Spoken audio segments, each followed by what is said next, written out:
የጽንፈ ዓለሙ ሚስጥራዊ ኮድ 369 የህይወት ለውጥ ቁልፍ። የተደበቀው ቁልፍ። እስቲ ለአንድ አፍታ አስቡት። የጽንፈ ዓለሙን ሚስጥራዊ ኮድ በእጃችሁ ብታስገቡ እና ህይወታችሁን በፈለጋችሁት መንገድ መለወጥ ብትችሉስ? እስኪ አስቡት።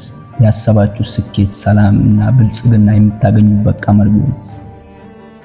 ስለዚህ ጉዳይ በቲክቶክ በጽሁፍ ብዙ ለቅቅ ያለው ብዙ አቅርብ ያለውና ብዙዎቻችሁ ኮሜንት ላይ እንዴት ነው ስለ 369 በጣም ማወቅ እንፈልጋለን፣ አጠቃቀሙ እንዴት ነው፣ እንዴት እኔ መለወጥ እችላለሁ ብላችሁ ከ1000 ኮሜንት በላይ ከዛም ባለፈ በውስጥ መስመር በሜሴጅ እየጻፋችሁ ለሁላችሁም መልስ መስጠት ስላልቻልኩ በጣም ይቅርታ እና ለዛም ችግር መቅረፊያ ይሆናል በሚል በድምጽ በዩቲዩብ መጥቻለሁ እና ስለ 369 እንዴት እንደምንጠቀመው እንዴትስ እነዛ ትላልቅ ሰዎች ዛሬ ላይ ዓለምን የተቆጣጠሩ እንደነ ኤለን መስክ እነ ቢል ጌት እና ወዘተ የተለያዩ ትላልቅ ምንላቸው ሰዎች ከሙራን እስከ ባለሀብት የተጠቀሙበት በምን አይነት መንገድ ነው